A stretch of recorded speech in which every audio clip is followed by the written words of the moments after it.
midi, on va voir deux applications, les systèmes différentiels et puis des équations matricielles. Alors, on va voir des cas particuliers et puis après, sachant que c'est toujours un petit peu la même chose, voilà. Et puis après, je corrigerai, je ne sais pas si j'aurai le temps après de finir, mais je commencerai la correction du partiel. D'autre part, normalement, à partir de la semaine prochaine, vous aurez des TD en présence. Donc, vous avez deux séances de TD par groupe. Et normalement, les TD en présence n'auront lieu que le matin. Donc, moi, j'aimerais faire, évidemment, toutes les séances en présence, les séances de TD. Donc, parce que je trouve que c'est très, très, très important d'être ensemble. Ce n'est pas du tout la même chose. Donc, j'ai demandé, et je pense que ce sera bon, mais vous devriez avoir tous vos TD en présence, le mardi matin, le mercredi matin et le jeudi matin. Alors, ça veut dire que le cours du mercredi matin, il va changer. Je ne sais pas quand il aura lieu, mais normalement, hein, vous devriez avoir tous vos TD en présence à partir de la semaine prochaine. Oui.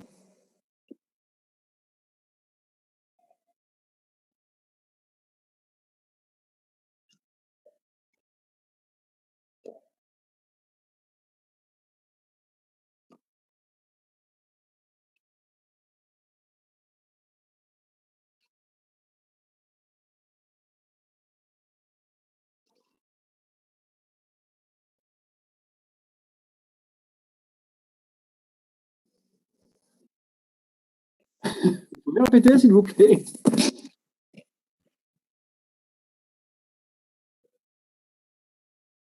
Ben, il faut qu'il revienne. Voilà. Il faut revenir. Faut pas, je trouvais ça un peu bizarre de se plaindre qu'on n'a pas été en présence et quand il y en a qui sont proposés, de se dire ben non, je ne viens pas finalement. Écoutez, si c'est mis en place à partir de la semaine prochaine, c'est ce que le ministère a souhaité, c'est ce que la direction de l'école souhaite. Ce sera en présence. Et puis voilà, hein, c'est possible de rentrer dimanche, c'est possible de rentrer lundi. Comment dire, tout le monde trouve ça mieux qu'il y ait des TD en présence. Donc, quand ils ont lieu, il faut venir. Je n'ai pas compris trop ce que vous vouliez, c'est que certains puissent rester chez eux la semaine prochaine. Et pourquoi ils ne viendront pas? Pourquoi ils ne viendraient pas? Ben non, je ne comprends pas. S'ils rentrent ce week-end, ils reprennent un billet pour revenir. En fait, ils existent les billets pour revenir. Oui, mais en fait, c'est juste parce qu'en fait, on a tous les lundis, en fait, on a des TD en présentiel. Et par exemple, pendant le confinement, il y en a énormément qui n'étaient pas rentrés chez eux, ils restaient tout ça parce qu'on avait les TP en présentiel. Et en fait, là, c'était juste la seule semaine où on n'avait pas de TP en présentiel. Et on a su que hier soir qu'on avait du coup vraiment, on reprenait les TD en présentiel. Donc, il y a beaucoup de personnes qui ont prévu, enfin moi y compris, qui ont prévu de rentrer la semaine prochaine. Du coup, faut prévoir la dernière minute. Rentrer quand? Ça veut dire que vous allez rentrer quand chez vous? Du coup, on prévoyait de rentrer au moins le week-end d'après. C'est pour ça. C'est pour ça que c'est pas pratique, mais voilà. Mais je comprends pas. Vous êtes où en ce moment-là? Là, je suis encore à Rennes, mais je prévoyais de rentrer personnellement ce week-end-là. Et en fait, comme lundi, on n'a pas de TP en présentiel, restez chez nous parce que, voir la. Mais votre billet de retour, prenons votre cas, votre billet pour rentrer chez vous, il est quand? Il est demain matin. Demain samedi? Oui. Eh ben, vous en prenez un pour vous revenez lundi. D'accord. Oui, c'était pas. Qu'est-ce qui est embêtant? Vous revenez lundi? Monsieur, okay. C'est juste qu'il y en a qui n'ont pas vu leur famille depuis un petit moment et vu que. Excusez-moi, là, j'entends pas du tout, par contre. Pardon. Oui, mon micro, il n'est pas ouf.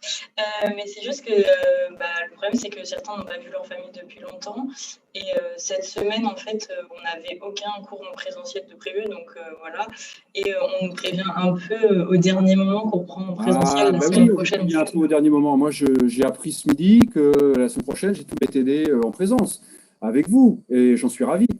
Non, mais nous aussi, on est très contents de reprendre. Ça, c'est certain. On est très content de reprendre en présentiel, mais c'est juste que voilà, il n'y a pas trop de. Bon, écoutez, je vous laisse voir ça éventuellement avec Monsieur Franz. Oui. Contactez-le, voyez ça avec lui, hein, si il peut mettre ça en place qu'à partir de la semaine d'après. Mais faites ça très très vite, parce que voilà, envoyez-lui un message dès aujourd'hui.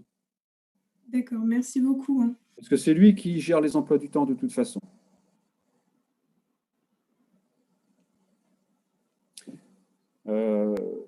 Voilà. En tout cas, on démarre la deuxième application.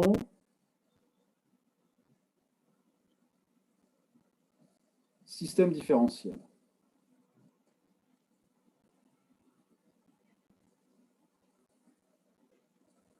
Linéaire.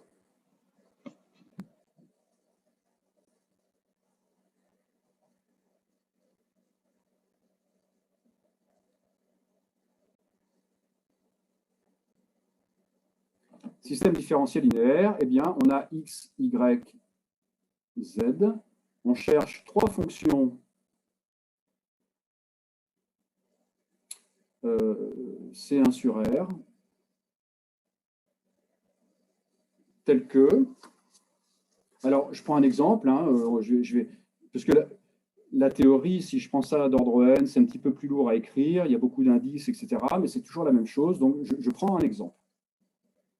Donc, on cherche des fonctions x, y, z qui vérifient x' de t égale moins 3x de t plus y de t plus z de t, y' de t égale moins 2 x de t plus 4y de t moins 2 z de t. Et puis, z' de t égale x de t plus 2y de t moins 3z de t. On vérifie ça, quel que soit t appartenant à R. D'accord? Avec des conditions initiales. On va prendre, par exemple, x de 0 égale 1.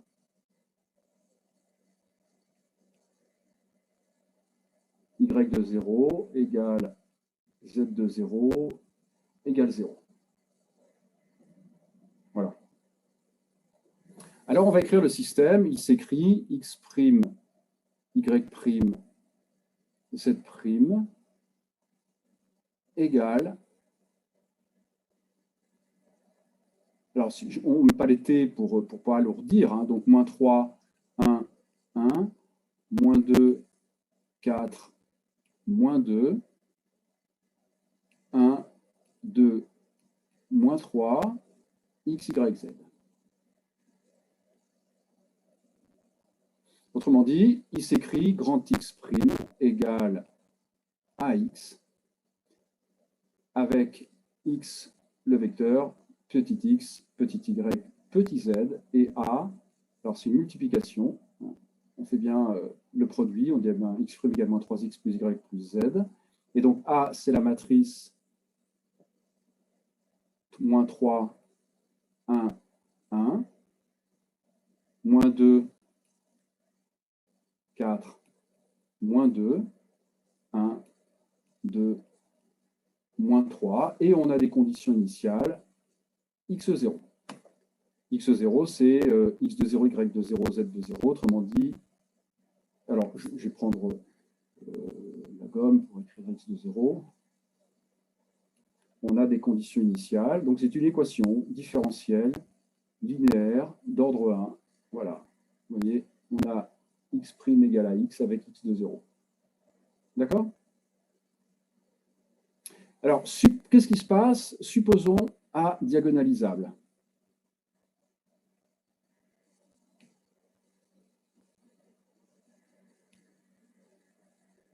Supposons A diagonalisable, eh bien, A va s'écrire PDP-1 avec une matrice D qui va s'écrire lambda 1, lambda 2, lambda 3, voilà. Et donc, notre système x' égale à x, il s'écrit x' égale p d p-1 x. Je multiplie à gauche par p-1, j'ai p-1 x' égale d p-1 x. Et donc, en posant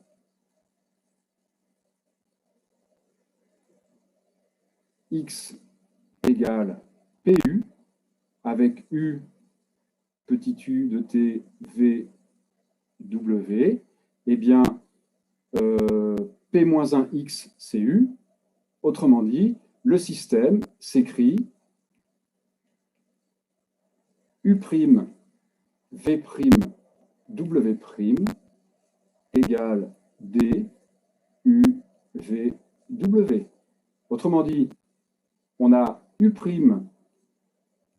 Alors, pardon. J'ai un petit gris qui est apparu là. Hop. J'ai donc u' égale lambda 1u, v' égale lambda 2v, w' égale lambda 3v, 3w. Équation différentielle linéaire d'ordre 1, coefficient montant sans second membre. Bon, ben, u, c'est exponentielle lambda 1t, k1 exponentielle lambda 1t, v, c'est k2 exponentielle lambda 2t, w, k3 exponentielle lambda 3t. On connaît u, v, w, et donc, comme x, c'est pu, on connaît x. D'accord? Est-ce que c'est bien compris? Alors, je change de page. On a u k1 exponentielle lambda 1t, v c'est k2 exponentielle lambda 2t, w k3 exponentielle lambda 3t, et x, y, z c'est pu. Donc, on connaît x, y, z.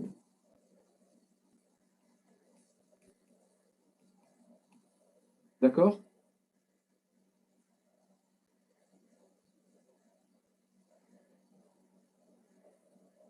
Alors, c'est parti. Je vous laisse quelques minutes pour résoudre le système. Je le réécris. X' égale à x. X de 0 égale 1, 0, 0. Donc, rapidement, les valeurs propres, les vecteurs propres. P, c'est vite fait. Avec A égale moins 3 de 1. Je me suis trompé, non? Pardon, je reviens en arrière. Oui, pardon, c'est x' égale moins 3 x plus 2y. Voilà. Donc là, c'est 2.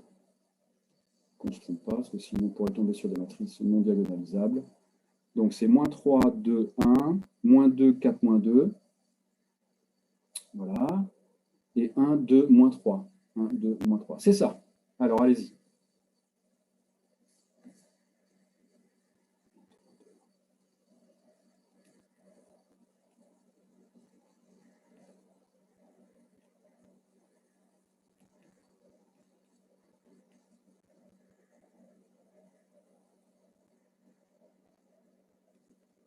Voilà. Je vous laisse quelques instants, c'est pas long.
Est-ce que vous avez terminé?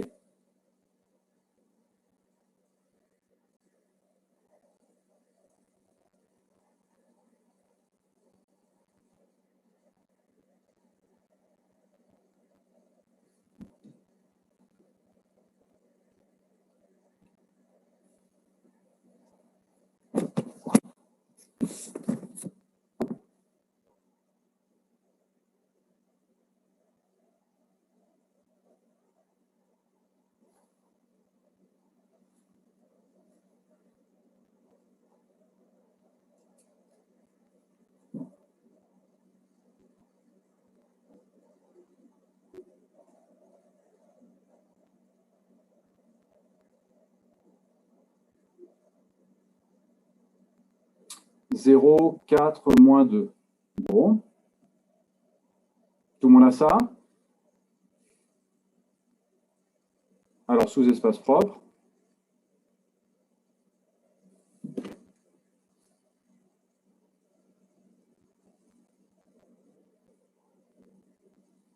Alors, calculons rapidement le polynôme caractéristique. P de lambda. Donc, le déterminant de A moins lambda I, moins 3 moins lambda, 2, 1, moins 2, 4 moins lambda, moins 2, 1, 2, moins 3, moins lambda. Et alors, je remplace C1 par C1 plus C2 plus C3. J'aurai donc moins lambda, 1, 1, 1, 2, 1, 4 moins lambda, moins 2, 2, moins 3 moins lambda. Je remplace L2 par L2 moins L1. Je remplace L3 par L3 moins L1. Donc, le spectre, 0, 2, moins 4. C'est parfait.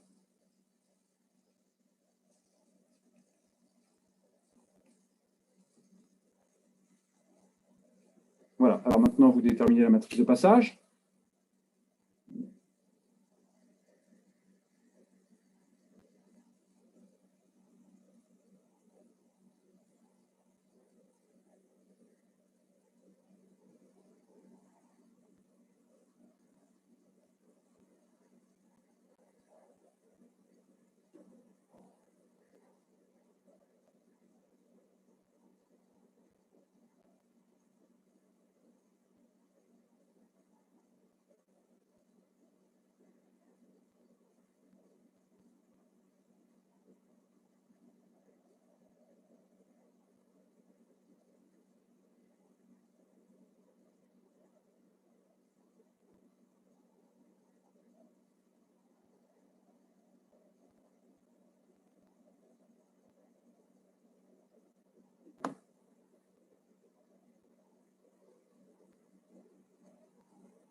Ça y est, tout le monde a la matrice de passage?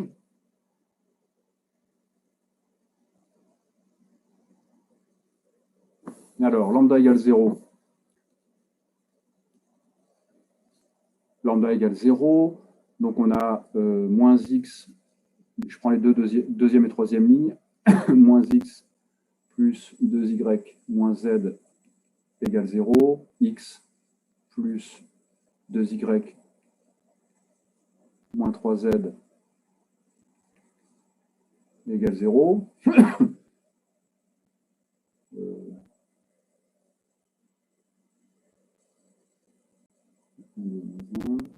Voilà, bien, on ajoute. On a donc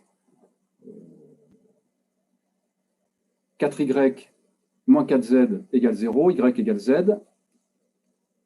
Et si y égale z, égale x. Voilà, donc on a U0, 1, 1, 1. Lambda égale 2. Alors lambda égale 2, on enlève 2 sur la diagonale. Donc on a la deuxième ligne, moins 2, donc moins x plus y moins z égale 0, x plus 2y plus z égale 0. Donc, si j'ajoute, j'ai y égale 0, x égale moins z. U1, 1, 0, moins 1, U2, pardon. Voilà. Et lambda égale moins 4.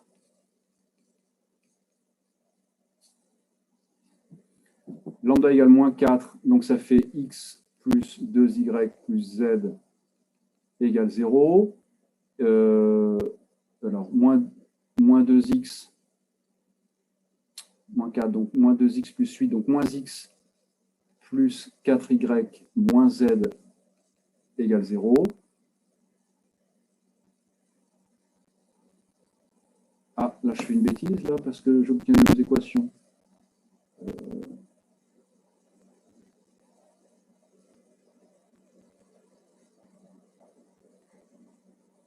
Ah, je vois pas mon erreur. Bon, je recommence. Alors, lambda égale 2. Lambda égale 2. Moins x. Y moins z. Ah, c'est moins 5 ici. La dernière, c'est x plus 2y moins 5, pardon.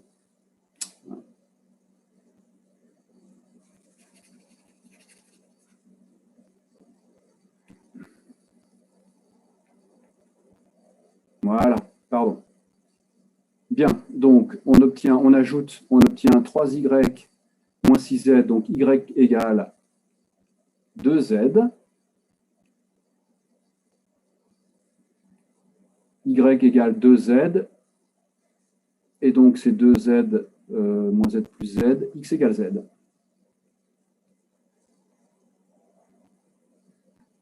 Donc on a le vecteur U2, 1, 2, 1. Et maintenant je reprends ici lambda égale moins 4. Donc lambda égale moins 4, j'ai donc x plus 2y plus z égale 0. Et puis moins x plus 4y moins z égale 0. Donc on a bien x égale moins z, y égale 0. Donc là j'ai un vecteur u moins 4 qui est égal à 1, 0, moins 1. D'accord ?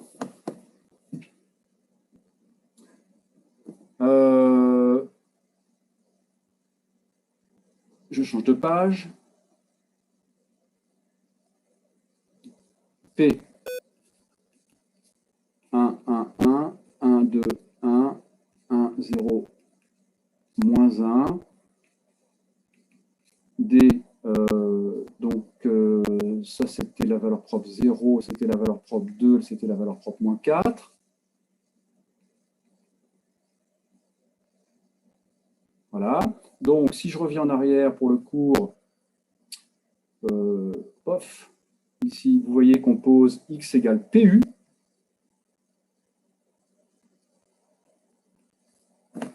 Donc en posant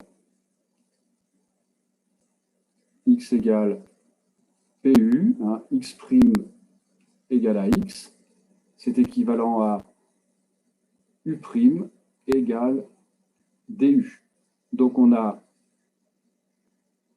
U' égale 0, V' égale 2V, W' égale moins 4W.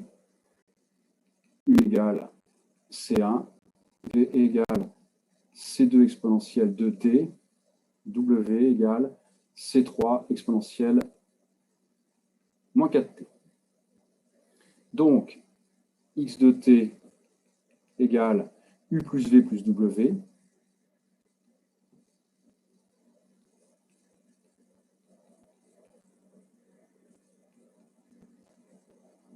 Y de t égale C1 U plus 2V.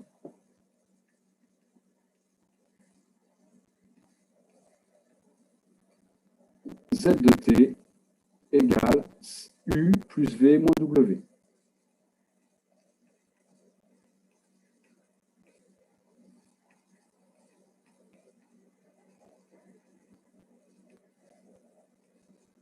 Alors, x de 0, on a C1 plus C2 plus C3.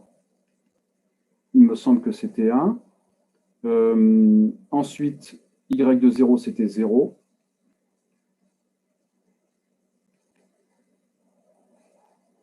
Et z de 0, c'était 0.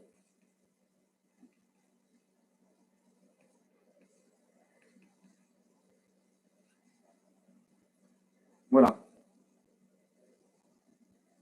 D'accord?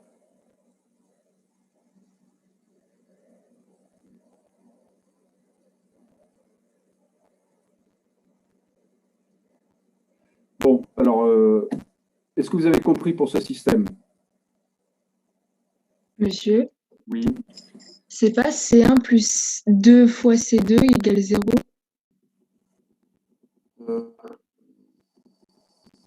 Dans le dernier système. Ah oui, C2, pardon. Voilà. Voilà, hein, donc je vous laisse finir, hein, C1, C2, C3, et puis on trouve X, Y, Z. Avez-vous des questions? Voilà, alors, petite remarque, là on a un système sans second membre.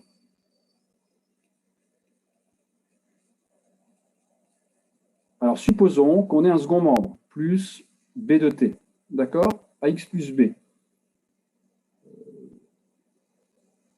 Ça veut dire que dans les équations du début, x', il y a plus t à la fin, ou plus exponentielle de t, ou plus cosinus t. Peu importe, imaginons qu'on ait un second membre. Hein. Je reviens en arrière, je vais l'écrire en rouge. Voilà, c'est ça un second membre. Par exemple, on a ici plus 3t moins 1, plus exponentielle 5t, plus t2. Voilà, imaginons qu'on ait... Donc ça c'est le second membre que j'appelle b de t. C'est un vecteur. D'accord? Donc imaginons qu'on ait un second membre, B de t. Eh bien, quand on pose x' égale à x, quand on pose x égale pu, on a donc, en posant x égale pu, on a p, mince, j'ai dit p, j'écris, donc x' pu' égale à pu plus b. Et donc, en multipliant à gauche par P-1, on obtient U' égale DU plus P-1B. Autrement dit, il faut calculer P-1.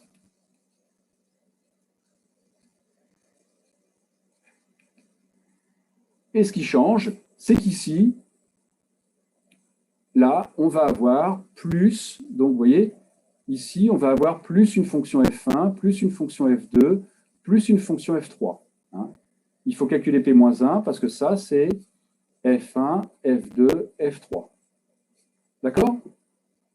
Et donc, ça veut dire qu'il y a pour U', V', W', solution générale de l'équation sans second membre, et puis une solution particulière de l'équation avec second membre que l'on trouve soit parce qu'on connaît la forme des solutions, soit on fait varier la constante. Donc, il y a un petit peu plus de choses à faire quand on a un second membre. On a 3 équations différentielles avec second membre à résoudre. D'accord? Est-ce que c'est compris? Avez-vous des questions?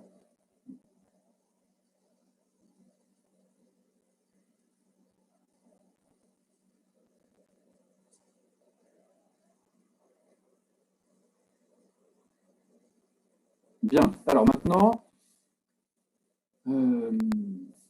la troisième application, on va voir un exemple d'équation matricielle.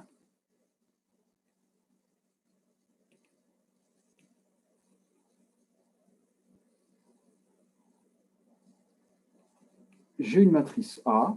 Alors, je vais prendre un exemple. Même chose, on va voir ça sur un exemple. Donc, pour que les calculs se passent bien, moins 3, moins 4, moins 3. 3, 4, 3.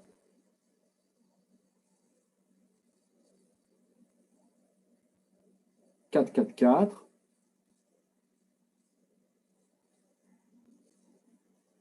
Résoudre l'équation M2 égale A avec M, une matrice 3, 3. Éventuellement complexe. Hein. Elle peut être complexe, réelle, on va chercher dans C. D'accord? Ça, c'est une équation matricielle. Alors, celle-ci, elle est du second degré.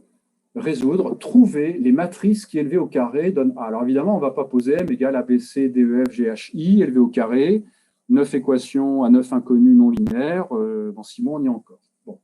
Donc évidemment, on ne va pas faire comme ça. Alors la première chose que vous allez faire,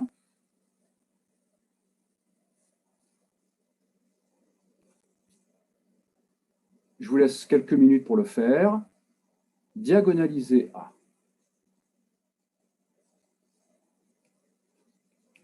Allez-y.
Tout le monde a 0,14 comme valeur propre?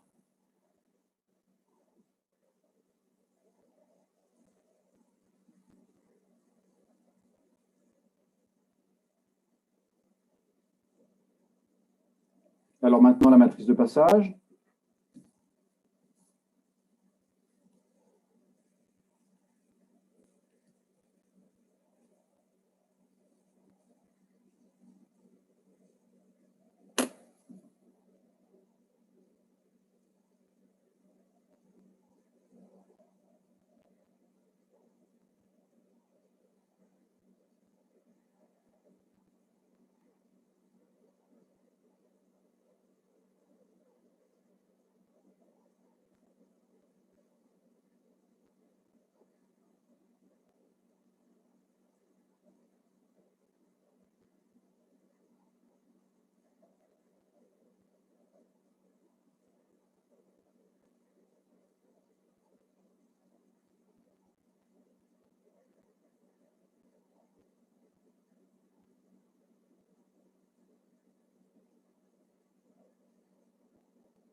Alors, donnez-moi U0.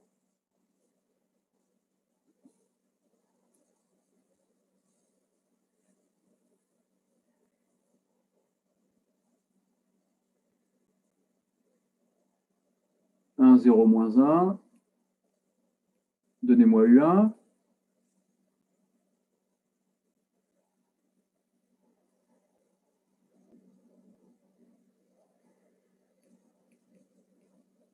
U4.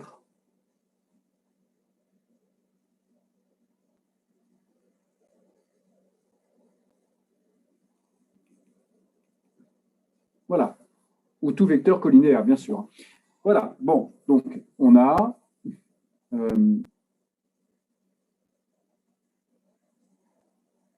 A égale P-1 dP, D0, 1, 4, et donc U0, U1, U-4, base de vecteurs propres. Bien.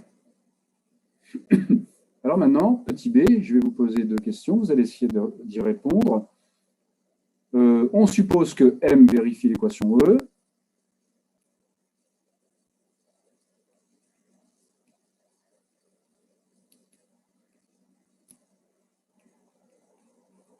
Montrez qu'alors A et M commutent. Voilà, vous allez essayer de montrer ça.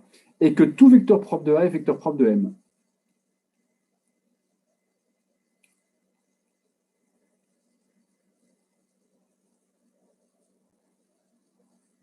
Allez-y.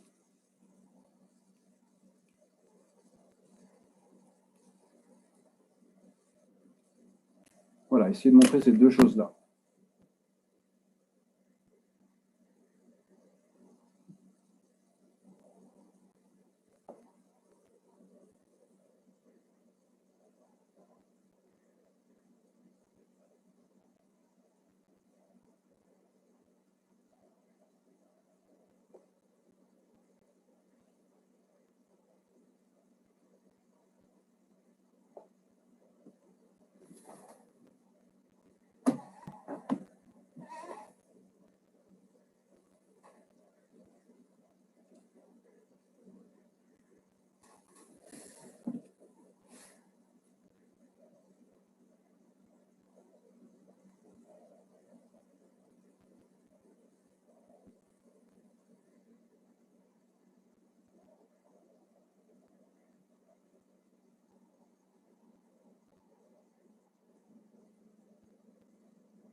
Alors, est-ce que vous avez terminé?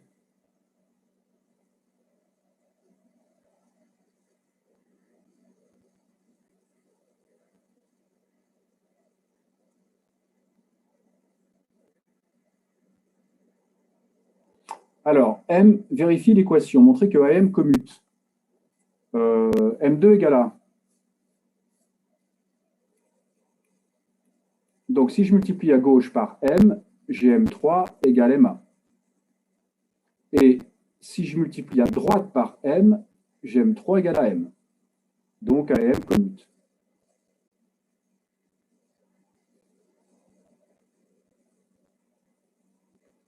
Alors maintenant, tout vecteur propre de M, vecteur propre de M. Soit UI, donc I c'est 0, 1 ou 4, un vecteur propre de A associé à lambda I. Lambda I, c'est soit 0, soit 1, soit 4. Hein. D'accord? Associé donc à I.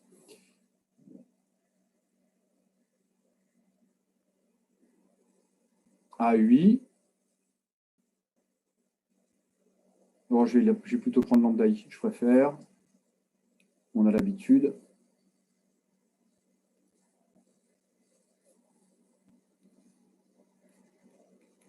Donc on a A UI égale lambda I UI.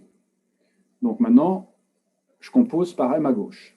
MA UI égale lambda I M UI. Mais AM commute. Ça veut dire que AM UI égale lambda I M UI. Alors, si je mets ici des parenthèses, ça ne sert à rien, mais si j'en mets, qu'est-ce que ça veut dire? Ça veut dire que MUI est vecteur propre associé à lambda I.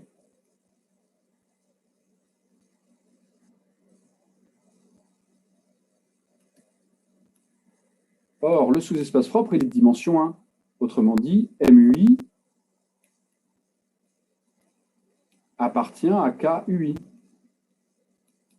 Donc, il existe alpha I tel que MUI égale alpha I UI.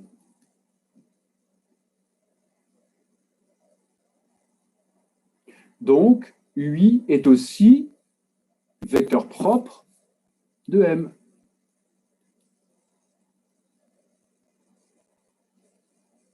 S'il vous plaît, vous pourrez revenir après la page précédente. Bien sûr, bien sûr. Je savais que j'allais vite, mais je voulais l'écrire pour terminer le raisonnement. UI est vecteur propre de M. Ça veut dire que U0, U1, U4, ce sont trois vecteurs propres de M, linéairement indépendants. Autrement dit, cette famille diagonalise M. Autrement dit, si je l'appelle P,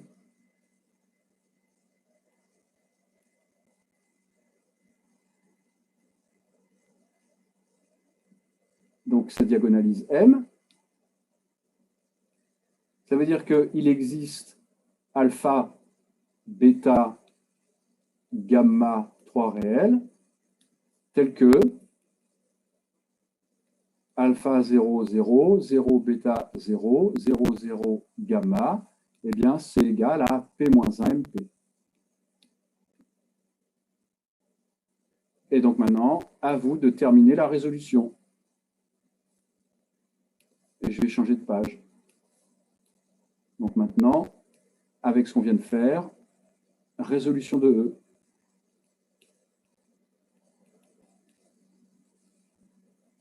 Voilà, je vous laisse quelques minutes pour trouver la résolution de E.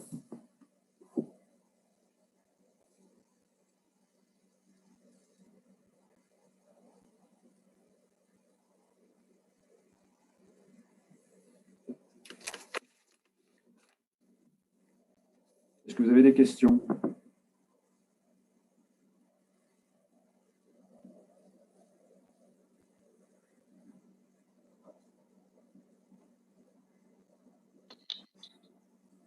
Oui, monsieur.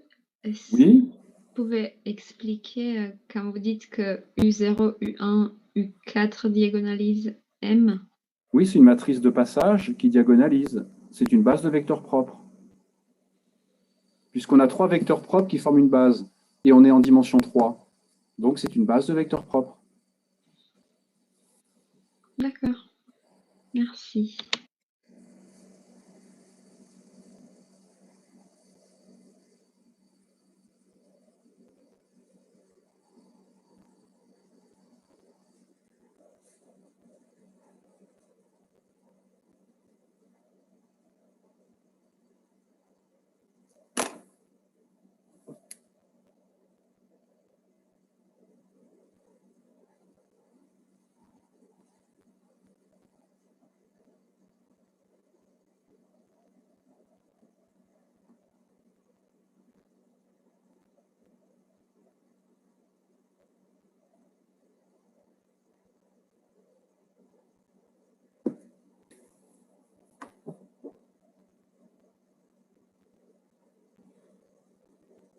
Est-ce que vous avez terminé la résolution?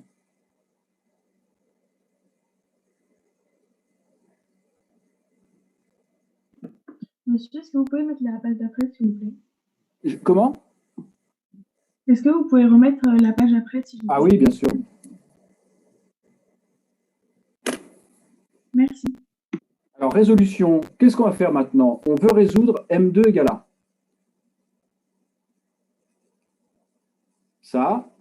Ça veut dire que c'est M2, et on a vu que A, on l'a diagonalisé, c'est P, D, P-1. Hein, on a trouvé P tout à l'heure, et on a trouvé D. Avec, je vais les réécrire, D, c'est ça. Et puis P, vous me l'aviez donné, 1, 0, moins 1, 1, moins 1, 0, 1, moins 1, moins 1. Voilà. Maintenant, je multiplie à droite par P, à gauche par P-1. P-1 M2 P égale D. Mais ça, P-1 M2, c'est M fois M. Puis au milieu, je peux mettre P, P-1 égale D.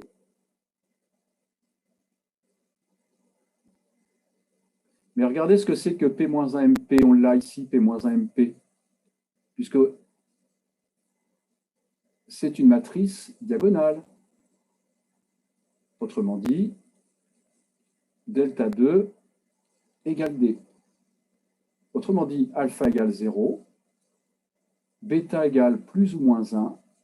Comment j'écris?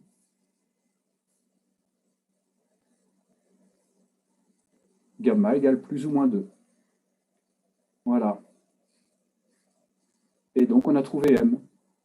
M, c'est P delta P-1.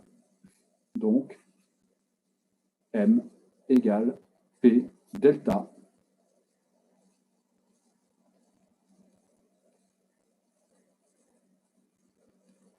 P-1.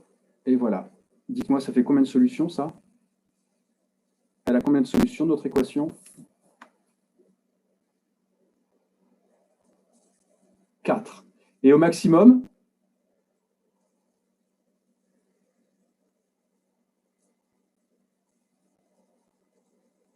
Au maximum, si on n'avait pas 0, par exemple, non, pas 6.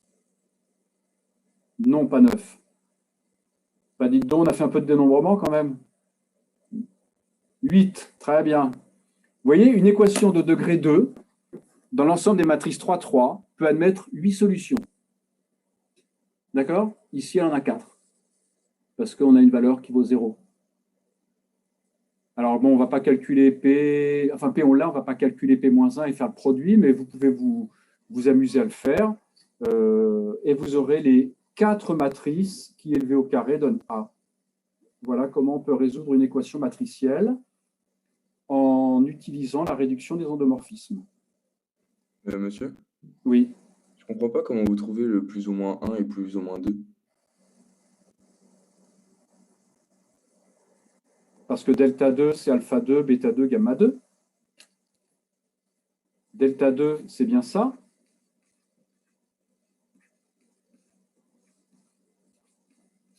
et c'est égal à D. Ah oui, j'avais pas. Ok, d'accord.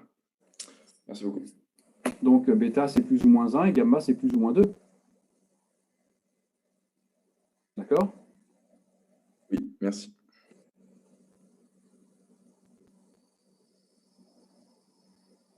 Est-ce que c'est bien compris pour tout le monde?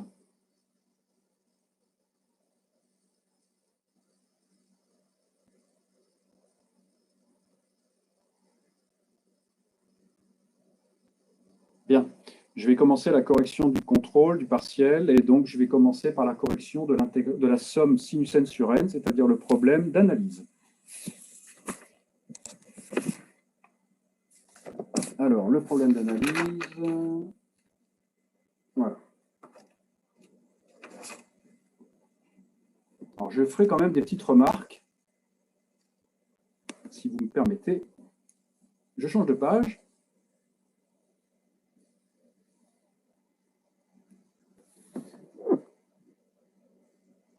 Le problème d'analyse. Donc, le but de l'exercice, c'est de calculer la somme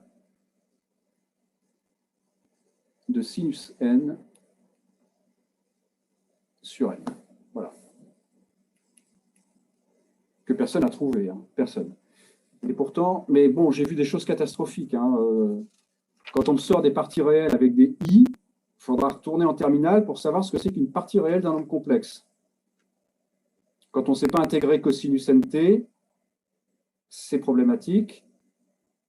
Quand on ne sait pas que cosinus 0, ça fait 1, que sinus 0, ça fait 0, c'est aussi problématique. Mais tout ça, c'est des problèmes de terminale, ça. Donc là, je ne peux pas faire grand-chose.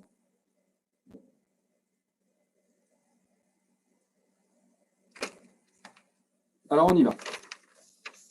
Et en plus, il y avait des questions faites ensemble et faites l'an dernier.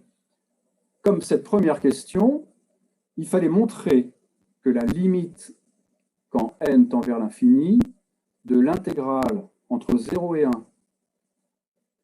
de g de t cosinus nt, il faut montrer que c'est 0. Et l'autre, sinus, je vous ai dit, on ne le montrera que pour une des deux intégrales. Alors, g est une fonction C1 sur 0,1. Je vous signale quand même que ça a été fait, on l'a fait ensemble. Et je me suis renseigné, vous l'avez fait en première année. Donc, ça a été fait 2 fois. Personne ne l'a fait correctement. Donc, voilà. Quand on dit qu'on travaille, j'ai toujours des doutes. Quand on ne sait pas refaire ce qui a été fait en TD. Je ne sais pas comment on travaille dans ces cas-là. Peut-être avec un casque sur les oreilles, et puis en mettant des belles couleurs de Stabilo Boss là-dessus. Je ne sais pas. Vraiment, je ne sais pas. Mais alors, on y va. U égale G. Donc, je vais réécrire l'intégrale.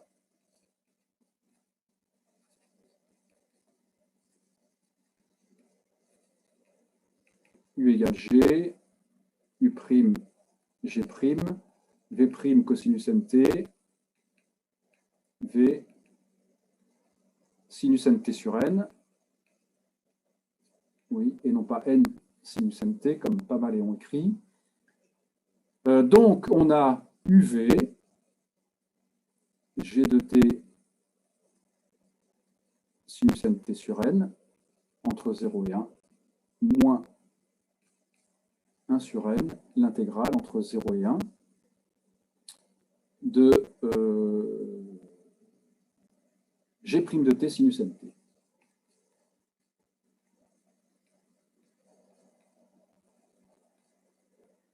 Alors, le crochet, hein, ça fait G de 1 sinus n sur n, moins G de 0, moins, mais sinus 0, ça fait 0. Moins 1 sur n.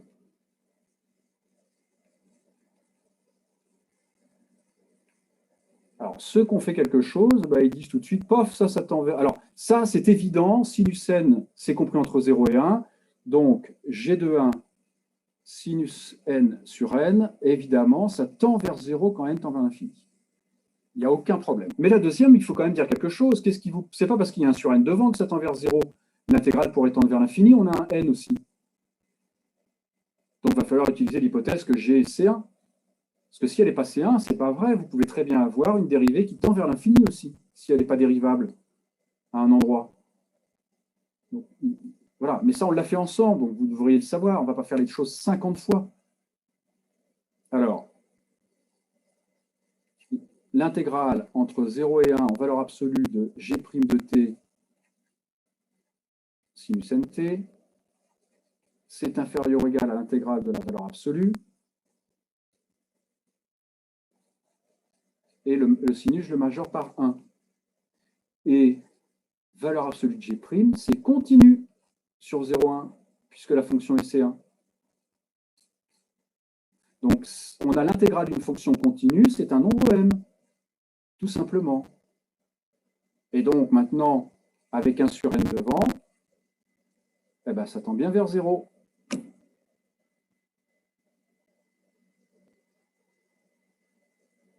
Mais ça se dit correctement, ça. Alors, si vous voulez, je peux réécrire un petit peu plus de choses, si vous voulez.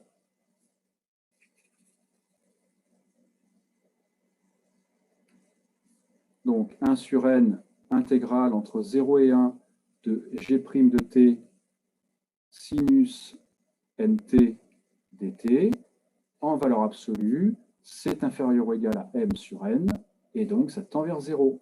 Voilà.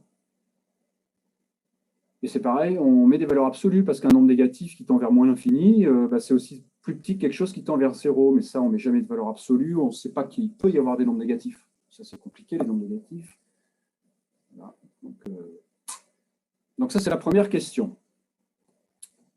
Je change de page.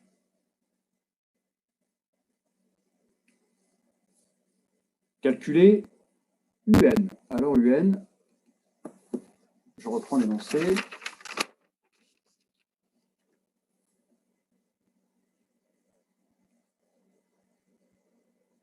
Cosinus nt dt.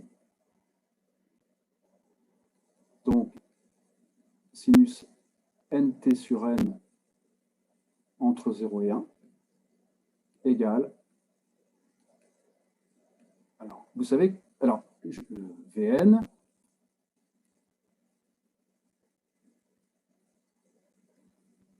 primitive moins cosinus nt sur n entre 0 et 1,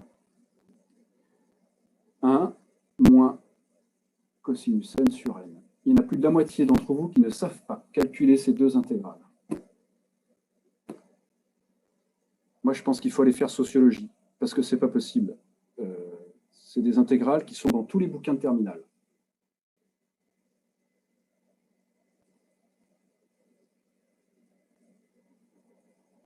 Donc là, il y a quand même un problème. Il y a un problème de ne pas savoir calculer ce genre d'intégrale. Il faut m'expliquer.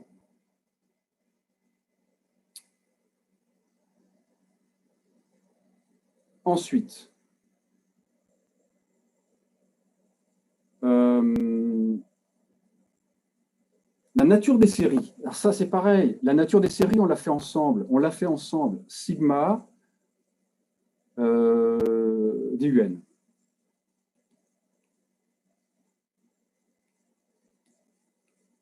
Abel. On l'a vu ensemble, critère d'Abel. On n'a même pas besoin de justifier. On a règle d'Abel. La règle d'Abel, alors évidemment, on l'énonce. 1 sur n, elle est positive, décroissante, elle tend vers 0. Et rappelez-vous, le deuxième truc de la règle d'Abel, c'est que sinus n plus sinus n plus 1, je peux prendre un paquet quelconque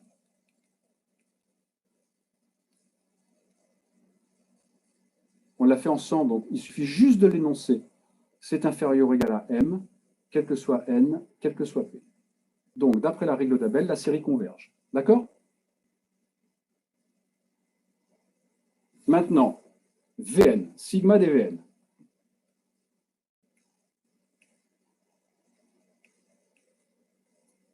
Vn, c'est 1 sur n moins cosinus n sur n. Bon, ben, sigma de cosinus n sur n converge, Abel, on ne va pas refaire la même chose que juste au-dessus, hein, sinus ou cosinus, c'est la même chose, et sigma d1 sur n diverge. Donc, si on ajoute une série qui converge à une série qui diverge, ça diverge.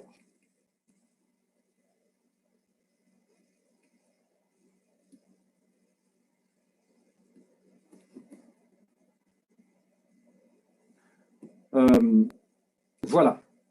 J'attends de vous, c'est pour ça que la remarque, je comprends la remarque, vous y allez fort. Je comprends que j'y vais fort, je suis entièrement d'accord, mais quand je corrige et quand je fais un sujet, je me dis toujours, là, les points, ils les auront puisqu'on l'a fait plein de fois.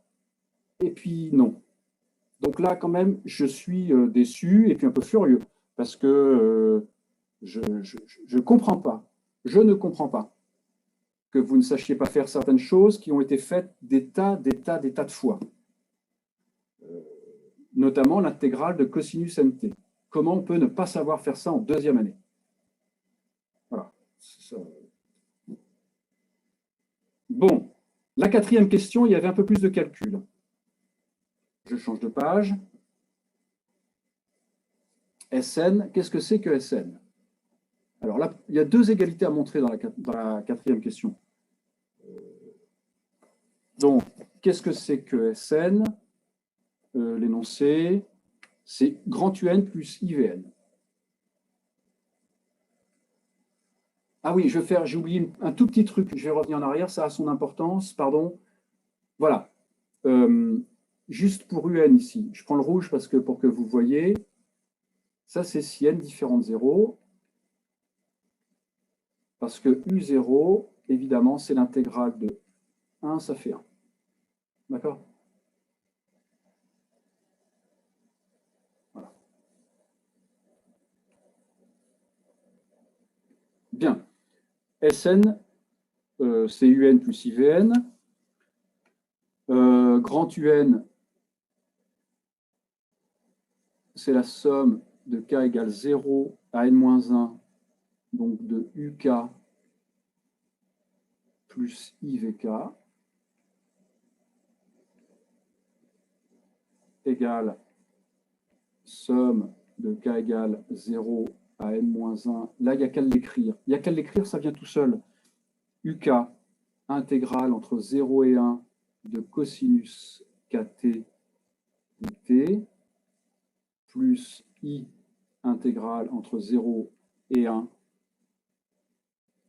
de sinus kt dt égale somme de l'intégrale entre 0 et 1 de cosinus kt plus i sinus kt exponentielle ikt. On échange le signe intégral et le signe somme. On a une somme de termes en progression géométrique.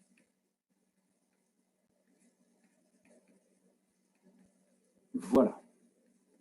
Donc ça, c'était la première égalité.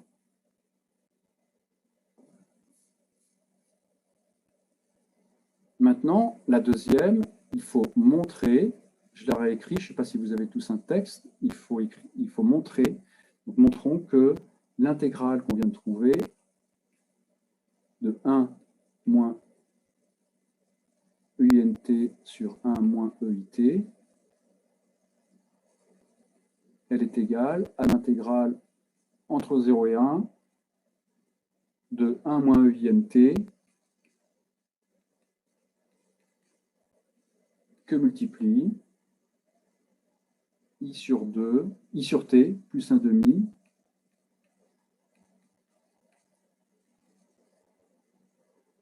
plus I phi de T.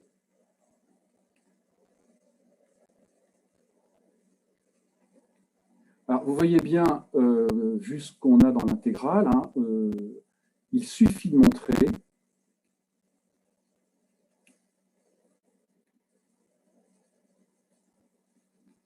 que je l'entoure en rouge, ça, enfin, 1 sur égale ce truc-là. D'accord? Donc, il suffit de montrer que 1 sur 1 moins EIT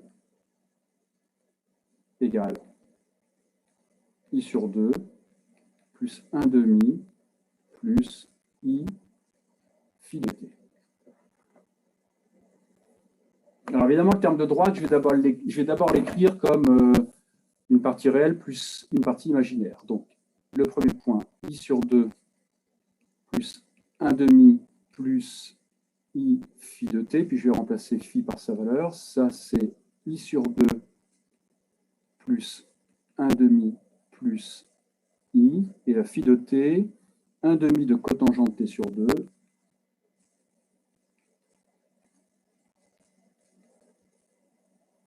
moins 1 sur t.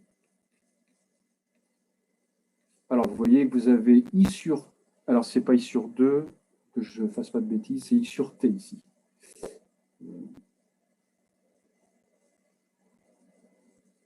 Voilà, je vais le réécrire correctement.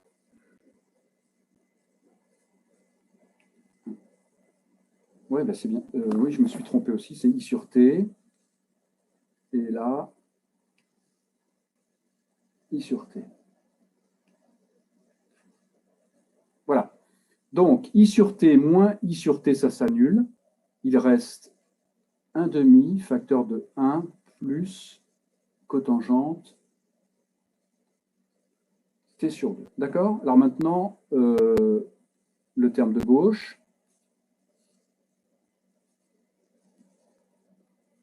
Vous vous rappelez, quand vous faites ça, que vous mettez exponentielle it sur 2 en facteur. Ça a été fait l'an dernier. Ça fait donc exponentielle moins i t sur 2 sur moins 2 i sinus t sur 2 égale. Je multiplie par i en haut et en bas. I cosinus t sur 2 moins i sinus t sur 2 sur 2 sinus t sur 2. Alors, vous voyez que la partie réelle, i fois moins i, ça fait 1. Donc, je vais mettre le 1 demi en facteur.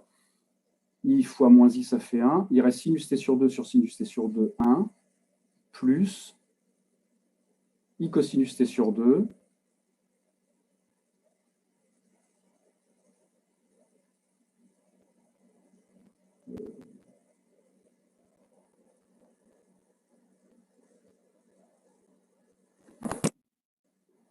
ah, mince, ah bah oui, voilà, j'ai oublié un i ici. J'ai du mal à écrire avec ce truc, voilà. Plus i cosinus t sur 2 sur sinus t sur 2, plus i cotangente t sur 2. Voilà, on a bien l'égalité. D'accord? Est-ce que c'est clair? Alors maintenant, il faut calculer la partie réelle de ce qu'on vient de calculer. Enfin, du produit. Je change de page. Est-ce que je peux changer de page?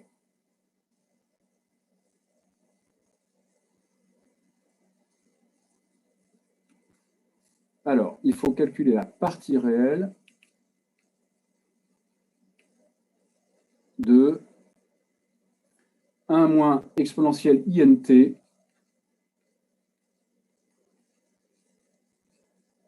que multiplie i sur t plus 1 demi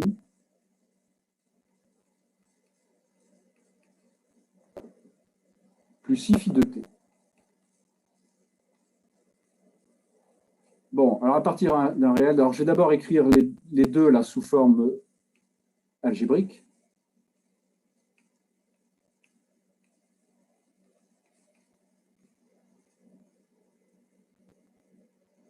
Et donc là, on a 1 demi plus i 1 sur t plus phi de t. Voilà. On a un produit de deux complexes mis sous forme algébrique, autrement dit la partie réelle. C'est quoi? Eh bien, la partie réelle, c'est le produit des parties réelles. Et puis ensuite, plus, puisque moins i fois i, ça fait 1, plus le produit des parties imaginaires, sinus nt sur t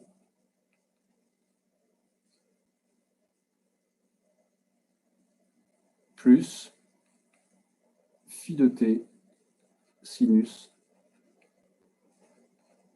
nt. Voilà la partie réelle. D'accord? Il n'y a pas de i là-dedans, hein. Il ne peut pas y avoir de i dans une partie réelle.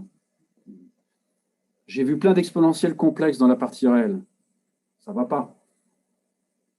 Alors, en effectuant un changement de variable dans l'intégrale, déterminer la limite. Ça, c'est pareil, on l'a déjà fait quand on a calculé la somme des 1 sur n2. Intégrale entre 0 et 1 de sinus nt sur t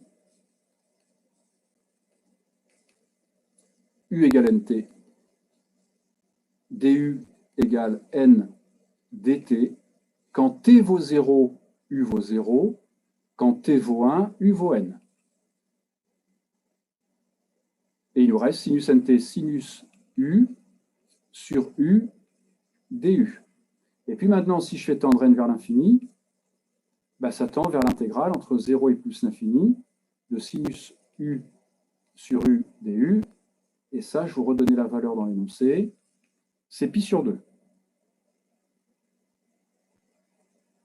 D'accord?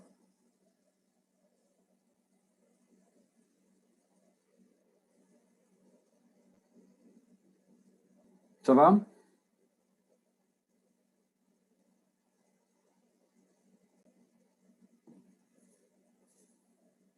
Alors, maintenant, il faut en déduire. Calculer un à partir de la question 4. Alors, la question 4, voilà, Sn. Je rappelle que Sn, c'est somme, c'est un plus IVN.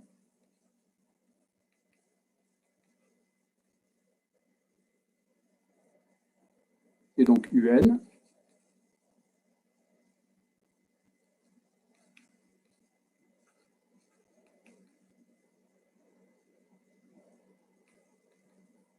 et UK. Ça fait donc, pour k égale 0, U0, tout à l'heure on l'a calculé. U0, ça fait 1, plus somme de k égale 1 à n moins 1. On avait trouvé sinus n sur n. Et ça, un, c'est la partie réelle de Sn. C'est la partie réelle Sn, alors je suis l'énoncé, la partie réelle de Sn, c'est donc l'intégrale entre 0 et 1 de la partie réelle qu'on vient de trouver. Donc, la partie réelle qu'on vient de trouver, 1 moins cosinus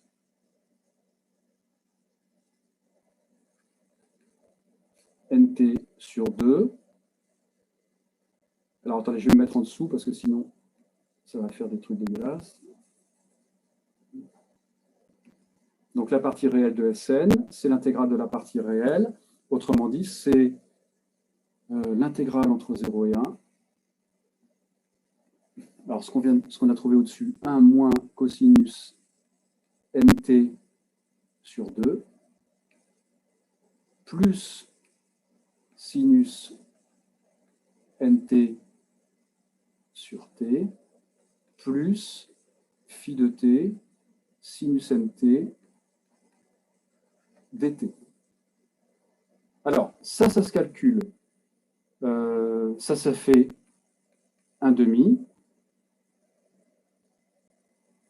moins 1 demi de l'intégrale de cosinus nt, plus l'intégrale entre 0 et 1 de sinus nt sur n, sur t, pardon, dt, plus l'intégrale entre 0 et 1 du dernier morceau. D'accord? Alors,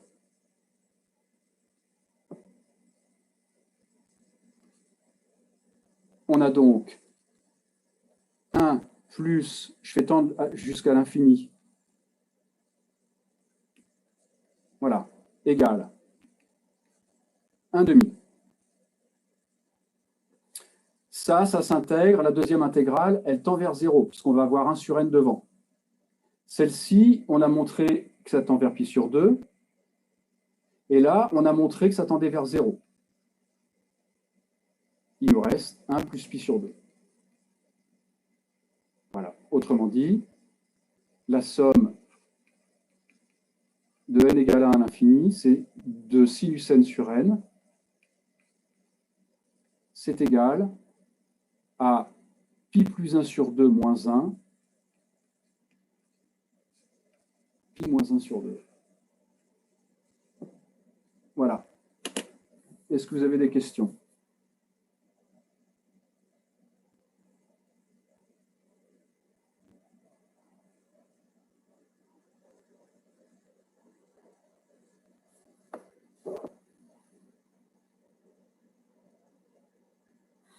Bien, alors on va s'arrêter. Je ne sais pas comment faire pour la semaine prochaine, vu ce que vous m'avez dit. Je vais contacter M. Franz et puis essayer de voir ça avec lui. Et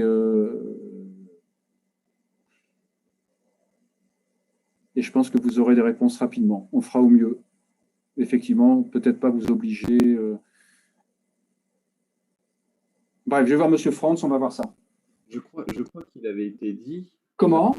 Je crois qu'il avait été dit qu'il y aurait une tolérance pour la semaine prochaine. D'accord, bah écoutez, s'il y a une tolérance, c'est parfait. Moi, évidemment, je suis évidemment pour. S'il y a une tolérance, il n'y a pas de souci.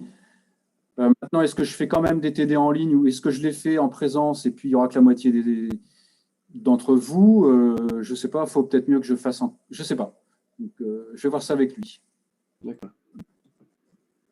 Monsieur, Oui, est-ce que c'est toujours possible de venir voir nos copies dans votre bureau ou pas? bien sûr, bien sûr. Alors, je préfère toujours quand la correction est faite. Or là, elle n'est pas finie, mais bon, si quelqu'un veut venir maintenant, pourquoi pas, mais c'est toujours mieux quand la correction est faite et la correction, je la terminerai la semaine prochaine.